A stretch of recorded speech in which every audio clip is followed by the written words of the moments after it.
हम अपने लेक्चर्स के सिलसिले में एक सीढ़ी और आगे बढ़ गए। तो चैप्टर नंबर 3 पे हम पहुंच गए। चैप्टर नंबर 1 और 2 के लेक्चर्स आपको चैनल पे मिलते हैं कि प्लेलिस्ट बनी हुई है, उस प्लेलिस्ट को एक्सेस करें। तो चलते हैं चैप्टर नंबर 3 की तरफ। तो एक्सरसाइज नंबर 1 का 3.1 का क्वेश्चन नंबर 1 करना हमने। तो उस पर जाने से पहले हम चैप्टर के मतलब कुछ देखते हैं। तो ये चैप्टर आपका सेट्स के मतलब है। तो सेट्स क्या होते हैं? तो सेट्स ऐसी कलेक्शन को बोलते हैं जिसमें हम वेल डिफाइंड और डिस्टिंक्ट ऑब्जेक्ट्स को रखते हैं। वेल डिफाइंड ऐसे ऑब्जेक्ट्स होते हैं जिनका हमें पता होता है कि ये क्या है, और डिस्टिंक्ट के वो सारे मुख्तलिफ होने चाहिए। जैसे मिसाल के तौर पे मैं एक सेट लिखता हूँ 1 2 3 4 सो ऑन। तो ये काउंटिंग का सेट है। तो अगर मैं इसको ब्रैकेट्स में बंद कर दूँ, कर्ली ब्रैकेट्स के, तो ये क्या कहलाएगा? ये एक सेट कहलाएगा। और अगर इस सेट में आप देखें कि हर नंबर वेल डिफाइंड है, हमें हर नंबर का पता है, और हर नंबर जो है डिस्टिंक्ट है, एक दूसरे से मुख्तलिफ है। तो अगर मैं इस तरह से लिख दूं 1 1 2 2 3 4, तो ये एक सेट नहीं होगा। क्यों? क्योंकि इसमें डिस्टिंक्ट ऑब्जेक्ट्स नहीं है। ये 1 भी रिपीट हो रहा है, 2 भी रिपीट हो रहा है। तो डिस्टिंक्ट ऑब्जेक्ट का मतलब है डिफरेंट होने चाहिए। तो सेट्स जो है वो कलेक्शन होती है वेल डिफाइंड और डिस्टिंक्ट ऑब्जेक्ट्स की।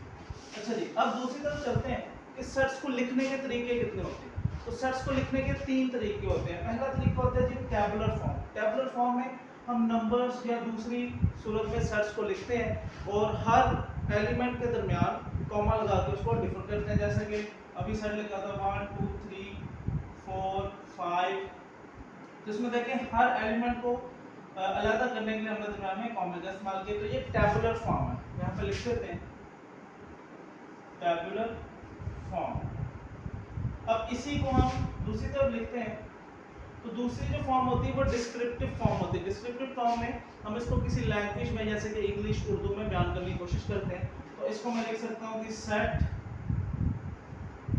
ऑफ, ये नेचुरल नंबर्स हैं, नेचुरल नंबर्स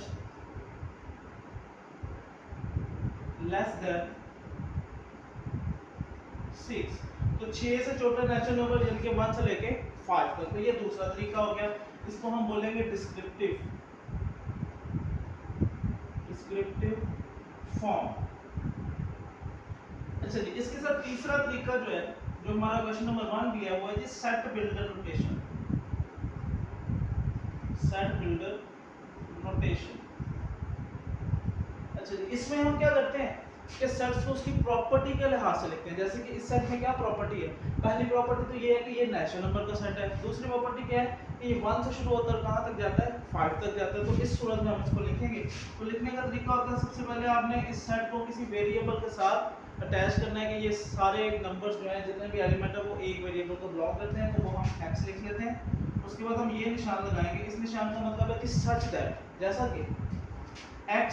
फिर हम इसकी पहली प्रॉपर्टी लिखेंगे belongs to natural number. Natural number को n से ज्यादा करते हैं। उसके बाद हम ये निशान लगाते हैं एंड का, ठीक है। और फिर हम लिख देते हैं 1 लेस देन और equal to x less than और इक्वल टू 5। अब इस सेट का क्या मतलब है कि इस सब के एलिमेंट को हमने x के साथ शो करना है, और x जो है वो बिलोंग करता है नेचुरल नंबर के साथ, एंड इसका एंड है, और x जो है वो 1 के बराबर है या उससे बड़ा है, और 5 के बराबर है या उससे छोटा है। तो ये प्रॉपर्टीज में जब हम सेट को लिखते हैं तो वो सेट बिल्डर नोटेशन कहलाती है। ये ज़रा सी मुश्किल होती है क्योंकि इसमें हमने प्रॉपर्टीज जो है वो फाइंड करनी होती है। तो एक मरतबा आपको समझ लगी तो बहुत ईजी क्वेश्चन है। चलते हैं अपने क्वेश्चन की तरफ। तो हमारा क्वेश्चन भी यही है कि right the following sets into set builder notation. तो सेट को सेट बिल्डर नोटेशन में लिखना है। तो सेट बिल्डर नोटेशन में ज़रूरी नहीं है कि आप एज इट इज़ जैसे बुक में लिखा हुआ वैसे लिखें। आप अपने मुताबिक प्रॉपर्टीज बना के अपना जहन इस्तेमाल करके लिख सकते हैं। इसमें कोई ज़रूरी नहीं है कि सबका आंसर सेम होगा। कोई किसी तरीके से लिख सकता है, कोई किसी तरीके से लिख सकता है।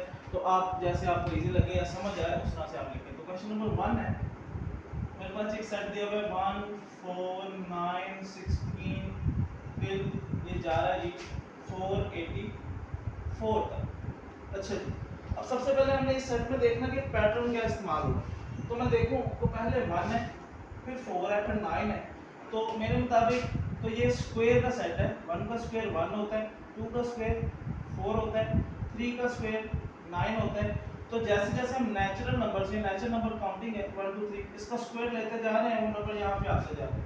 तो ये तो हमें पता लग गया कि नेचुरल नंबर्स के स्क्वायर का सेट है। अब इसको हम सेट बिल्डर नोटेशन में लिखते हैं। तो सबसे पहले मैं लिख देता हूँ G x such that x is equals to, तो यहाँ पर मैं लिखता हूँ n का स्क्वायर। अब यहाँ पे n जो है ये बिलोंग करेगा नेचुरल नंबर से, तो ये भी प्रॉपर्टी लिख देते हैं कि n belongs to natural number, ये नेचुरल नंबर होगा और कहाँ तक होंगे, एंड x ग्रेटर देन और इक्वल टू होगा 1 के, यानी कि 1 से शुरू हो रहा है और खत्म हो रहा है 484 तक। तो सिंपल है, पैटर्न पता लग गया, तो सेट बिल्डर नोटेशन में हमने इसको लिख दिया। इसी के साथ पार्ट नंबर 2 पे चलते हैं, वो है जी 2 4 8 16 32 64 सो ऑन चलता जा रहा है जी 256 तक। अब इसमें जो है ये 2 की पावर आ रही है, तो जैसे कि यहाँ पर 2 की पावर 1 2 ही होगी, 2 की पावर 2 4 हो रही है, 2 की पावर 3 8, इसी तरह सो ऑन 2 की पावर जो है वो चलती जा रही है। तो इसी के मुताबिक हम इसको सेट बिल्डर नोटेशन में लिखते हैं। तो किस तरह से लिखेंगे, सबसे पहले हर एलिमेंट को x के साथ शो करेंगे, such that x is equals to 2 raise power n। अब 2 की पावर n जो है चलती जाएगी 1 2 3 4 जितनी हमें जरूरत है।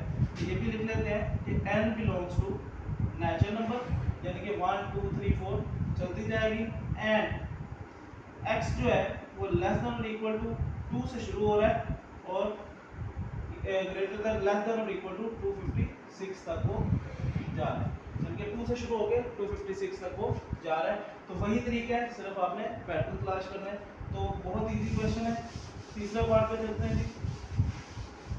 तो जो आपके पास थर्ड पार्ट है उसमें दिया गया जी 0 plus minus 1 plus minus 2 and so on, ये चलता जा रहा है जी 1000। इसको सेट बिल्डर में लिखते हैं। तो ये एक इंटीजर्स का सेट है, तो आप काइंडली जो है वो सेट्स रिवाइज करें कि सेट कौन कौन से होते हैं, उनको किस अलामत से जाहिर किया जाता है। मैं भी इस लेक्चर के एंड पे ना कुछ सेट्स लिख दूंगा जो बहुत ज़्यादा इस्तेमाल है। तो सबसे पहले ये इंटीजर का सेट है, तो x such that x belongs to z, integers को हम z से जाहिर करते हैं, एंड और इसमें x जो है वो शुरू हो रहा है -1000 से, सबसे छोटी वैल्यू -1000 है, ग्रेटर देन और इक्वल टू और लेस देन और इक्वल टू है जी +1000 से, तो -1000 से शुरू होके +1000 तक जा रहा है। इसी के साथ पार्ट नंबर 4 पे चलते हैं, वो है जी 6 12 18 एंड सो ऑन चलता जा रहा है पार्ट 20 तक। अब मैं आपको इस बात की एक्सप्लेनेशन दूंगा कि हर कोई अपने लिहाज से सेट बना सकता है। तो इस सेट को दो तरह से मिलेगा। तो सबसे पहले हमें ये पता लग रहा है कि 6 का टेबल है 6 12 18, तो x such that x is equal to 6n, ठीक है जी। 6n का मतलब है n आते जाएंगे 1 2 3 4 तो ये मल्टीप्लाई होता जाएगा, इस तरह से 6 मल्टीप्लाई 1 6 6 मल्टीप्लाई 2 12, इस तरह से ऑन ये मल्टीप्लाई होता जाएगा। तो यहाँ पर हम कंडीशन लिख देते हैं n belongs to natural number और x जो है वो छोटा है और इक्वल है 120 के और बड़ा है जी 6 से, तो 6 से लेके 120 तक ये टेबल चलेगा, ठीक है। एक और तरीका ये होता है कि अब देखें एक और प्रॉपर्टी से मैं इसको यूज कर सकता हूँ, x इज इक्वल 6n लिख दिया, n belongs to natural number लिख दिया। अब यहाँ पे मैं प्रॉपर्टी क्या चेंज कर सकता हूँ कि मैं x की बजाय n को कर दूँ, कि ये n जो है ये 1 से शुरू हो रहा है, 6 से शुरू हो रहा है और जा रहा है जी 20 तक, तो 620 था 120, तो इस तरह से भी लिख सकते हैं। दोनों तरीके करेक्ट होंगे जिस तरह से आपको सूट करे। तो अब चलते हैं जी क्वेश्चन नंबर 5 की तरफ। तो पार्ट 5 है जी हमारे पास 100 102 104 सो ऑन चलता जा रहा है जी 400। तो इसको लिखेंगे जी सारे एलिमेंट्स को x के साथ शो करेंगे, x बिलोंग्स टू, अब ये जो है ये 2 के टेबल पे आते हैं सारे, तो ये जो सेट्स 2 के टेबल में आते हैं जो से नंबर उनको इवन नंबर्स होते हैं, तो ये belongs to even number, and कहां से शुरू हो रहे हैं 100 से, ग्रेटर देन और इक्वल टू x 100 के इक्वल है उससे बड़ा है, और ये आएगा जी 400 तक, तो 100 से चलेगा और कहां तक पहुंचेगा 400 तक, तो 100 लेस देन और equal to x less than और इक्वल टू 400। अब चलते हैं जी पार्ट नंबर 6 पे, वो है जी 1 3 9 27 81 एंड सो ऑन चलता जा रहा है।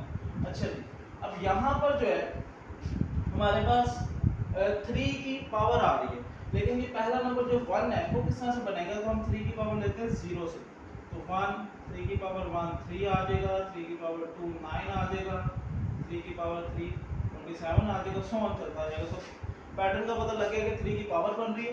तो अब देखिए इसको लिखते हैं x such that x is equals to 3 rays power n।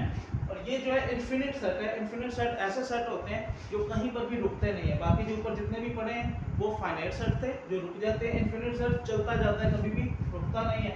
तो इसमें हम लिखते हैं जी n belongs to natural number और आगे कोई भी प्रॉपर्टी नहीं देंगे क्योंकि ये चलता जा रहा है, तो इसकी जगह पे नेचुरल नंबर आते जाएंगे और ये पावर बनती जाएगी। इसी के साथ चलते हैं जी पार्ट नंबर 7 पे। पार्ट नंबर 7 है जी हमारे पास 1 2 4 5 10 20 25 50 और 100। अभी आपको कुछ मुश्किल लग रहे होंगे लेकिन एक मिनट बात कर लेंगे तो आपको इजी लगेगा। तो ये x such that x belongs to, तो ये जितने भी नंबर है ये 100 के डिवाइडर है, ठीक है। तो divider belongs to divisor of 100।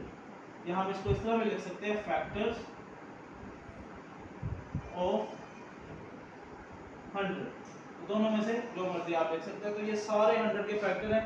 Factor क्या होते हैं, जिस पे एक नंबर डिवाइड हो रहा होता है तो जितने भी नंबर है उसमें 100 डिवाइड होता है, तो हम इसको इस तरह से लिखेंगे। अब पार्ट नंबर 8 पे चलते हैं।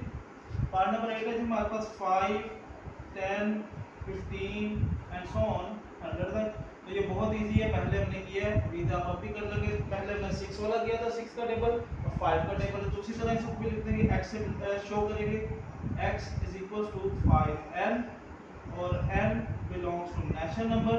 और यहाँ पे जो हमारा x है वो 5 से शुरू हो रहा है और ख़त्म हो रहा है जाके जी 100 पे। तो 5 लेस देन और equal to x less than और इक्वल टू 100। तो ये इसकी टैबुलर फॉर्म होगी। अब चलते हैं जी हमारे लास्ट पार्ट की तरफ। तो लास्ट पार्ट जो हमारा ये डिस्क्रिप्टिव फॉर्म में लिखा हुआ है। पहले ऊपर वाले सारे टैबुलर फॉर्म में थे, ये डिस्क्रिप्टिव में लिखा हुआ है। अब डिस्क्रिप्टिव से सेट इंटरप्रिटेशन में जाएंगे। तो ये लिखा हुआ है जी the set of integers between -100 and 100। तो यहाँ पर इसको आप सेट में लिखेंगे तो x such that x belongs to integers। तो इंटीजर्स को किससे डिवाइड करते हैं, जी से। सॉरी मैं थोड़ा नीट लिख देता हूँ, जी से डिवाइड करते हैं। एंड शुरू कहाँ से हो रहा है, -100 से और लेस देन x और ग्रेटर देन 100। तो -100 से शुरू होके 100 तक जा रहा है। अब इसमें इक्वल टू का निशान इसने लिखा क्योंकि उन्होंने कहा है बिटवीन -100 एंड 100। तो बिटवीन का मतलब है कि -100 और 100 को शामिल नहीं करना, उनके दरमियान वाले लिखने। तो इसीलिए हमने इक्वल का निशान नहीं लगाया।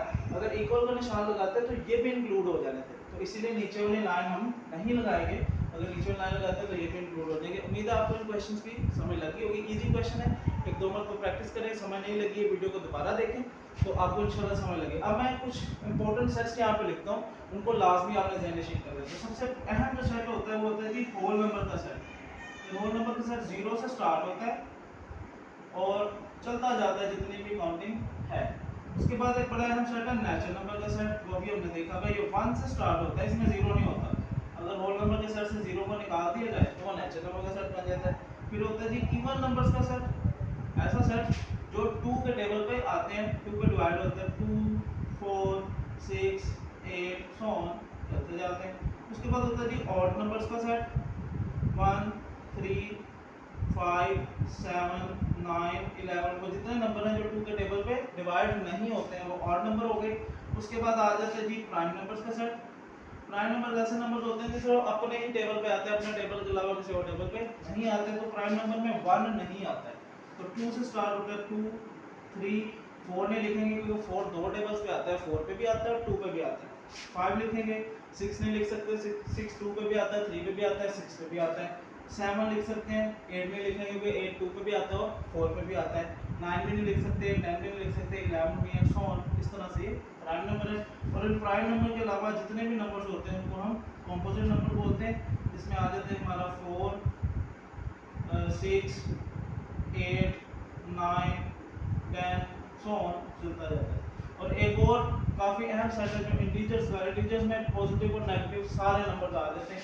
तो ये स्टार्ट होता है 0 से +-1, ये नंबर लाइन में चलता है इधर भी और दूसरी साइड पे भी। नंबर लाइन वाले क्वेश्चन हमने 1.1 में किए हैं, उनको जाके देखें। तो नंबर लाइन पे हम जिस तरह से नंबर लिखते हैं दरम्यान में 0, एक साइड पे नेगेटिव वाले, एक साइड पे पॉजिटिव वाले, तो ये वो इंटीजर्स के नंबर होते हैं।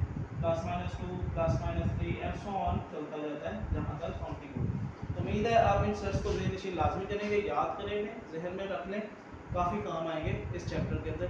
तो बाकी आपको सारी समझ लगी है तो इनको बार बार प्रैक्टिस करें ताकि और अच्छे से आपको समझ लगे।